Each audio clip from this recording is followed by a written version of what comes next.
Halo pemirsa GPR TV dari Sabang sampai Merauke, dari Biagas hingga Pulau Rote. Bertemu lagi bersama saya Boda Azari Nisak dalam Kominfo Newsroom. Halo pemirsa GPR TV dari Sabang sampai Merauke.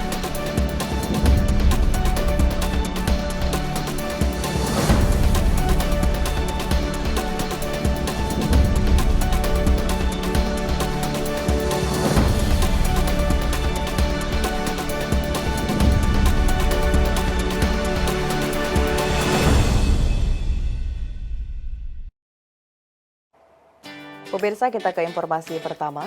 Wakil Presiden Maruf Amin mengukuhkan 2.974 anggota komponen cadangan TNI tahun 2022. Komcat merupakan sumber daya nasional yang dipersiapkan untuk memperbesar dan memperkuat kemampuan komponen utama dalam hal ini TNI.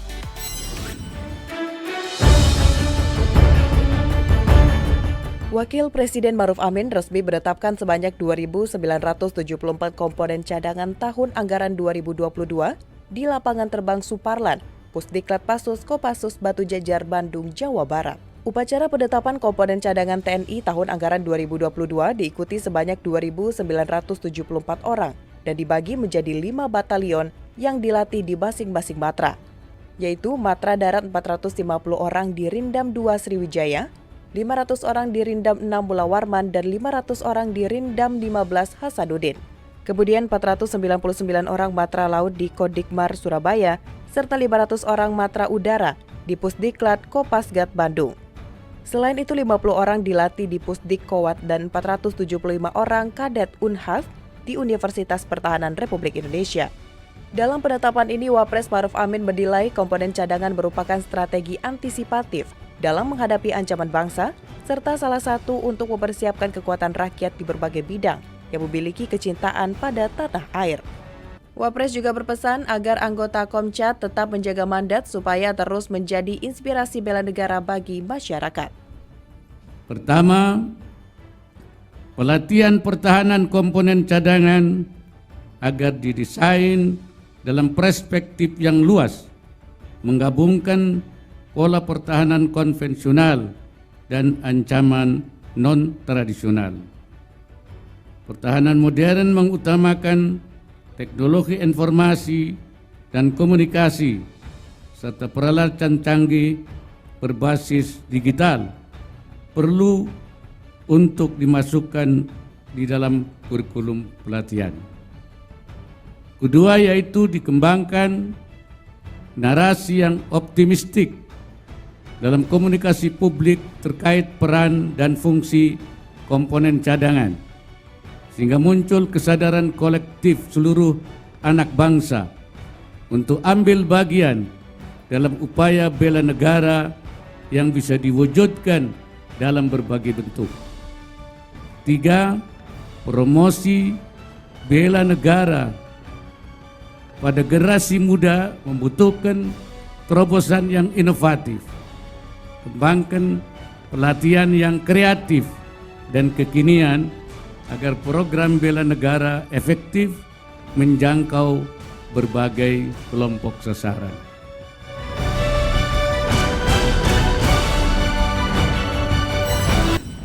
Menteri Ketenagakerjaan Ida Fauzia menyampaikan pedoman bantuan subsidi upah 2022. Adapun syarat penerima bantuan subsidi upah salah satunya adalah peserta aktif BPJS Ketenagakerjaan sampai dengan bulan Juli 2022. Menteri Ketenagakerjaan Ida Fauzia mengatakan telah menyusun pedoman pemberian atau penyaluran bantuan subsidi upah atau BSU 2022, di mana yang di dalamnya menetapkan beberapa syarat calon penerima termasuk memiliki upah maksimal 3,5 juta rupiah.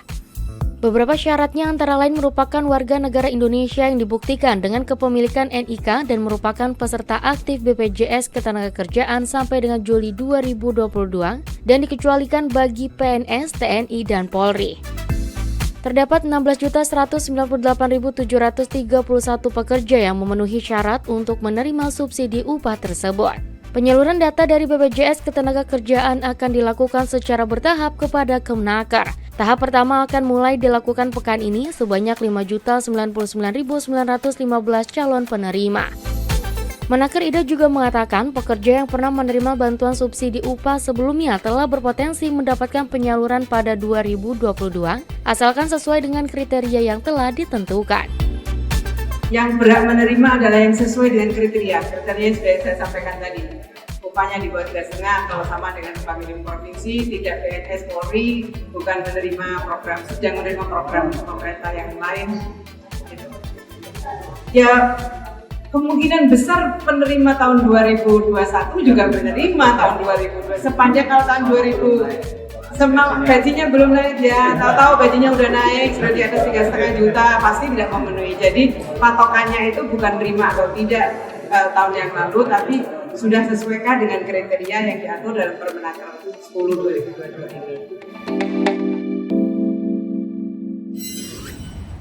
Pemirsa, sebagai negara dengan skala ekonomi syariah terbesar, Bank Indonesia memaparkan 3 langkah yang perlu dilakukan untuk mendorong pertumbuhan yang inklusif melalui ekonomi syariah.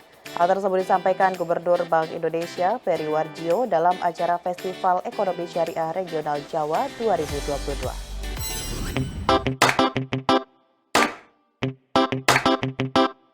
Gubernur Bank Indonesia Peri Warjio menyampaikan 3 langkah utama dalam akselerasi ekonomi syariah khususnya di wilayah Jawa. Hal itu disampaikan Peri Warjio dalam seminar Festival Ekonomi Syariah Jawa di Surabaya 8 September 2022. 3 langkah utama pemulihan ekonomi inklusif yakni pertama, inisiasi hilirisasi produk rempah dengan fokus inkubasi hingga ekspor.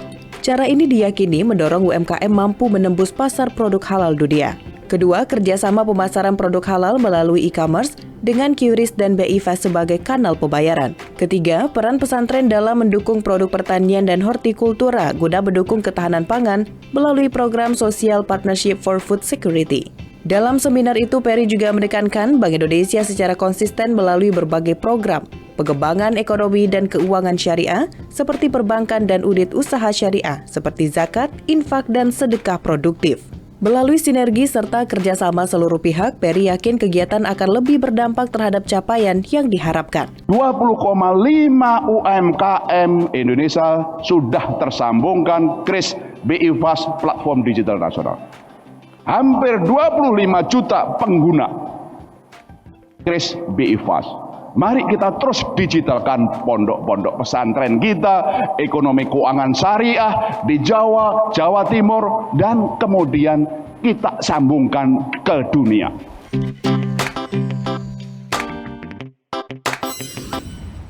Mendikbudristek Nadiem Anwar Makarim meluncurkan Merdeka Belajar episode ke-22, Transformasi Seleksi Masuk Perguruan Tinggi Negeri. Dalam peluncuran tersebut, Mendikbudristek menyatakan ada 3 transformasi seleksi masuk PTN.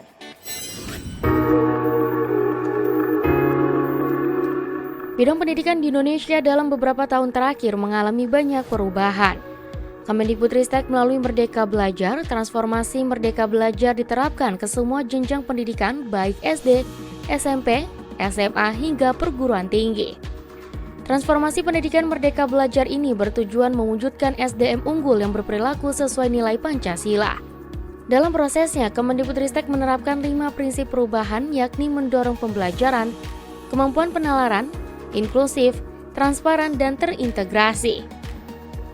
Menteri Pendidikan, Budaya, Riset, dan Teknologi Nadiem Anwar Makarim dalam webinar Merdeka Belajar episode 22 menyebut, terdapat 3 transformasi seleksi masuk PTN yakni seleksi nasional berdasarkan prestasi, seleksi nasional berdasarkan tes, dan seleksi mandiri oleh PTN. Menteri Nadiem juga menambahkan transformasi seleksi dapat berjalan baik dengan partisipasi masyarakat dalam proses pengawasannya. Melalui transformasi seleksi masuk PTN yang lebih adil diharapkan mampu membawa perubahan iklim pembelajaran dan pendidikan di Indonesia.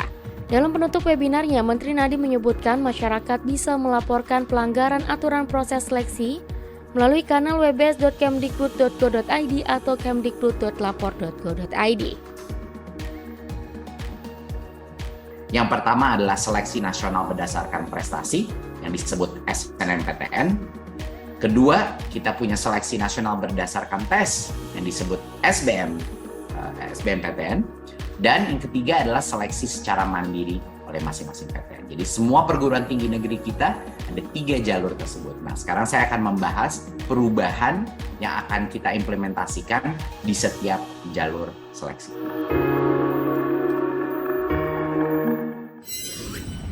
Pemirsa, setelah jeda pariwara, kami akan kembali dengan berbagai informasi lainnya. Tetaplah bersama Kominfo Newsroom.